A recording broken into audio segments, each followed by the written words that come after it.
Hi, this is Andrew Smith, instructor at Fair State University and runner of art by Smitty.com. This is going to be part 4 in my Dota 2 workshop tutorial series. We're going to go over beginning our high poly model that's been based off of our concept. If you're just joining us, I'd go through and watch the first 3 parts if you want to get caught up to speed and see how the creation process went. Alright, so to get started, I'm going to be using 3D Studio Max 2014 for this tutorial. We'll be using 2012 to get the asset into the game engine, but I prefer to work inside of 2014. 2012 was not one of my favorite releases. Moving on. This is my custom UI setup. If you'd like to get that or see a video tutorial on how to do that, you can go to my YouTube page and click on videos. And eventually down here somewhere, looks to be about down here by the Akuma speed paint, you can check out this. It's a quick 20-minute tutorial. It tells you how to customize anything you'd like to customize inside of 3ds Max. Pretty nice. Inside of Max, we're going to be using modeling techniques very similar to what Grant Warwick does here. If you haven't been able to watch Grant Warwick's Hard Surface Essentials video, please watch it. Grant's an awesome artist and goes over pretty much, in my opinion, the best way to model hard surface objects in Max. So yeah, do yourself a favor and watch these if you haven't done it. If you haven't watched this, don't even continue with my tutorial. Watch this first. And honestly, this is, if you know the basics of Max, this is pretty cool. You can sit down with some popcorn and run through it in an hour, hour and a half, and you'll learn something. Okay, coming back to Max. So I'm just going to go over some of the basic commands that I'm going to be using when I'm creating this, and then I'm going to speed the video up a little bit and I'm just going to kind of talk over the time lapse. So it'll be sped up, I don't know, roughly 300% or something like that. We'll see how long it takes. So usually I like to start with a plane, and just coming down here, I like to right-click these arrows. Right-clicking arrow is the default, sets it to the default lowest value. I like to put on a standard shader for working, and then zeroing out my polygon, so I can come in here and start working. From this point, I like to add an edit poly modifier on, and now I can hit 2 for edges. I can come over here, start holding shift and extruding to create different shapes. Another hotkey that I use is Alt-S, and this is something I set up myself for Swift Loop. So now I can come in here and start basically just, instead of using chamfer, I like to just manually place my edits. So that's looking pretty cool. Let's see here, what else? I also like to use the bridge tool quite a bit. So for instance, if I were to select this edge, hold shift to move them over, and you know what, let's undo that. Let's select this guy here in the middle too. So basically I want to make a connection there, so I can select these two by holding control when I click, and then I've assigned the edge bridge button to spacebar. So all I gotta do is hit space, enter, and it bridges those things for me. That's really, really quick. I love the spacebar being used for that. G is obviously your grid. Another technique I like to use is Alt-X. And you can't really see it because nothing's really behind it, but Alt-X is going to make your object see-through, or I like to call it X-ray mode because that's how I remember the hotkey. From here, I also like to use my welding options. Okay, so if you hit 1 to go in vert mode, you can come in here and say target weld and click one vert weld it to another. Some other options I like to use is hitting 2. Alt-R is the ring selection, so you can kind of see what that ring selection does. If I select this guy and ring it, it goes this way. I also like to hold control and click over here on polygons, and it will convert sub-object selection modes from one to the other. So if I select just this one vertex here and hit control polygon, it'll select all of the faces that are touching that vertex. So that's pretty handy. Anyway, Alt-L is loop. So if I need to select a loop really quick, also you can always double click and it will do a loop selection for you. Alt-R, and then coming in here and just saying collapse. That's a really quick way for me to collapse edges if I'm trying to get rid of topology in an area. Another thing to note is that we're always working with quads. Okay, at this point, I don't want to see you guys modeling with triangles. If you have any triangles in your model at this point, when we're creating the high poly mesh, since that's what we're doing, go back and fix those, get rid of them. No tries. So anyways, moving on. The first thing that we're going to do is build the high poly model. Okay. After we build the high poly model, we're going to bring it into ZBrush and add the minute details that are really going to make this thing pop. After that, we're going to go through and retopo it, and we're going to use ZBrush or Max, or maybe I'll go over both, I'm not sure, how to get a model that's, we have to create the high poly that's going to give us all the texture information, and we have to transfer it to this low poly model, because that low poly model is the model that's going to be put into the game engine. We can't bring in a 1,000,000 polygon mesh into the source engine. It's just not gonna work. So we'll go over that in future videos, but these next 2 videos are just going to be me modeling the high poly model. The next video is likely going to be the sculpting of the high poly model, and the video after that will be retopologizing that model into a low poly model, unwrapping it, and then from there we'll move on to baking all the texture maps, and then creating the texture maps based on Dota's guidelines, and then finally rigging and importing. Alright, so one other thing I like to do when I'm modeling, again, if you watch the Grant Warwick tutorials, I can throw Turbo Smooth on this guy and come back down to my edit poly layer, hit tilde key. I have the tilde key set to show end result, so I can come in here, select in edit poly mode, select that edge loop, hit tilde, and then move that edge loop and kind of see what the results are real time. So really cool technique there, using the tilde key for the show end result. That's something I'll use a little bit, not so much. The weapon that we're going to be concepting or modeling is actually pretty simple. It's not going to be that difficult. So coming back here, we need to review what we're creating. So if you watched the last video, here's what we created. We went over concepting the designs, finalizing them, and then this is what we ended up with. And this guy honestly is pretty easy. So again, I'm making the high poly model. What I need to do, I need to make a separate object for each element. So the blade needs to be its own object, the handle needs to be its own object, the little glowy pieces need to be their own objects, the leather strap needs to be its own object. Basically, when you guys are creating a high poly model, one of the things that I find beginners and intermediate artists struggle with is when you create the high poly, you don't have to model it off of one object. Break it down into pieces, build it in 3D just the same way you would build it in real life. From here, I'm going to go ahead and do the time-lapse video inside of Max, and I'm going to kind of talk over what I'm doing, so I'll see you in the next part. Alright, so I'm starting with a new scene.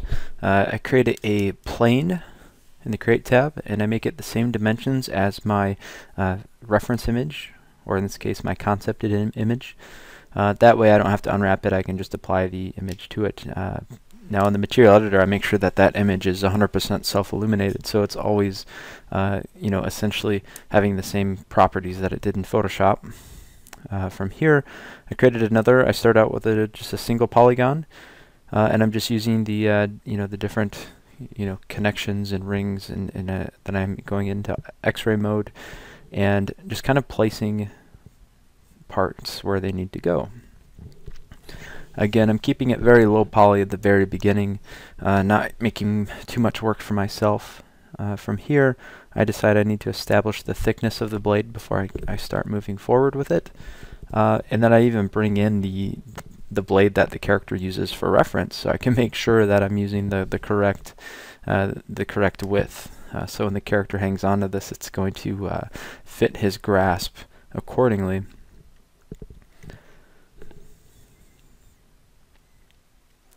So now from here, I essentially broke off, the handle from these parts because I decided, I'm building this like I would in real life, and it needs to be a separate object. So from here, I'm going to create a new plane for the blades, and again, I'm just kind of making sure I'm keeping this all as separate objects.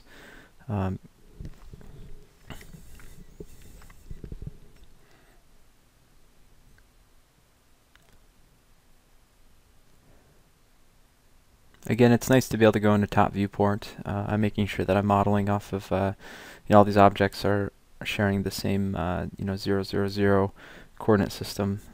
That way, if I ever, if I need to mirror them over in a certain axis, I can do that. From here, I'm just connecting edges, making sure I'm staying in all quads and accommodating for that bevel in the blade. And I'm now target welding some verts together on the corners, just to make sure I'm getting the style and look that I'm going for.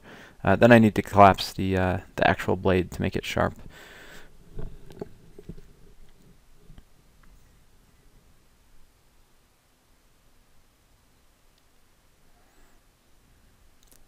So now I'm using symmetry just to kind of flip over and save myself some time. So using the symmetry modifier is pretty helpful. Now if you want to work fast with modifiers, you can see in my right hand corner I have a bunch of modifiers like Turbo Smooth, Unwrap, Spherify, FFDs. These are all modifiers I use almost on a daily basis when I'm modeling. So setting up your own custom modifier sets can help you work really, really fast. At this point I'm just breaking off polygons from other objects. That way I know that everything's going to line up perfect in my scene. And then from here, I break these polygons off, move them over, and build the second part. Again, I'm building everything the way it would be assembled as if this were, a real life object.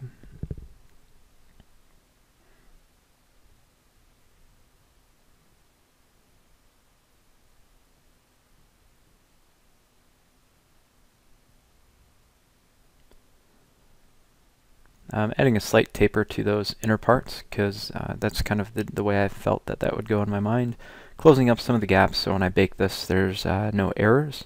If you have some space between your objects and you bake it, there's a chance that you might get a few errors in your bake depending on what program you're baking with. So now I'm basically just cutting out openings for the light areas, and essentially I'll go in and extrude those inward and then break them off and make sure that they're their own objects.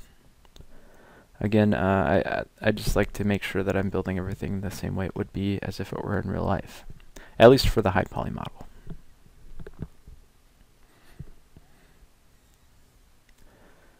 From here, since I broke them off, I had to go in and bridge the gaps. They were open, so I'm just using spacebar and enter to bridge those. Takes 2 seconds. Now I'm selecting those polygons, holding scale and holding shift to duplicate them to create a new object, and flip the normals of that object and then cap it off.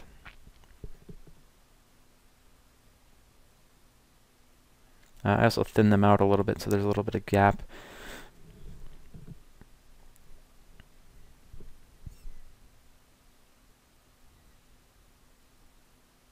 Now you can see why having a certain object in X-ray mode while you're working on a different object is quite nice, because you can kind of see how it's fitting in to the other object. Now this part's important. I'm coming in here and applying just some basic materials to my model.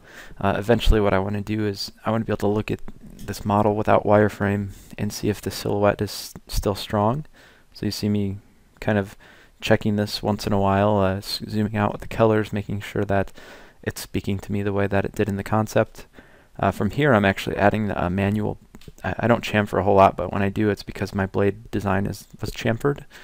So now I'm making chamfers that aid the design. They're not going in there just to make sure it's smooth corners for when I add Turbo Smooth. I actually want them in there. So now I'm kind of doing the same thing to the rest of the weapon.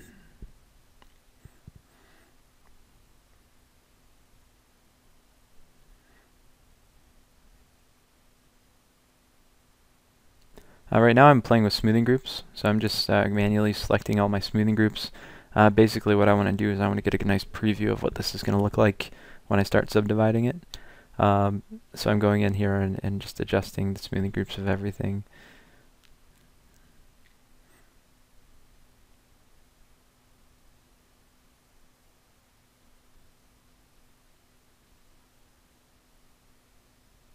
I'm still kind of playing around with the smoothing groups on the handle. I wasn't quite sure how I wanted them to look. And it's not really a big deal. I'm just doing this for myself just so I can get a better idea. I'll probably apply materials or something to this too and look at it from far away once I have all the smoothing groups figured out. Yep, there we go. So again, kind of taking a look at this, making sure it looks good, It speaks to me. From here I'm going to go in and start chamfering edges, adding edge loops in the corners that I want to retain their shape. And then I'm going to go in and subdivide, making sure that I have even topology everywhere, because again I want to bring this in ZBrush and I don't want to rely on ZRemesh or Dynamesh to do this for me. I'm going to be subdividing these, so if you guys are familiar with ZBrush, we need even topology because we sculpt essentially with the vertices on an object. And I want to make sure everything has kind of the same resolution as the other parts. So tightening up the corners I want to stay the same. And then when I do that, then go in and make sure that I have even topology.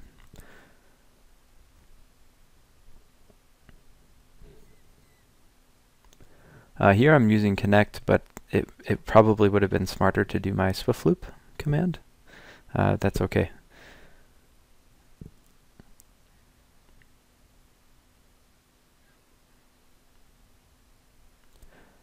Alright, so I'm going to be, the idea is that I'm always checking to see what these look like with Turbo Smooth on.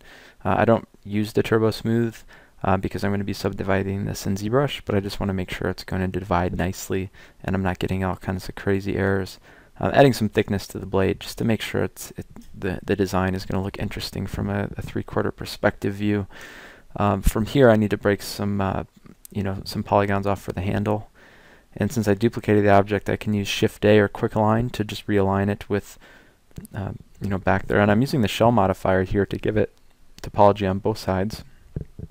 I'm going to change the color of it again, just kind of so I can get a visual representation of what I want it to look like. And then I go through and smooth out the smoothing groups, so it does look like it's nice and smooth, like leather would be. And then here I decided I needed to chamfer some of the edges, so they kind of retain their shape like leather would. I think I even go on it, on the inside and do that too.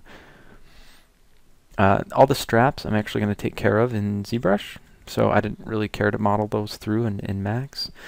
Here I'm beveling out the inside part for the bottom glowy, the little glowing object at the bottom that we decided to add.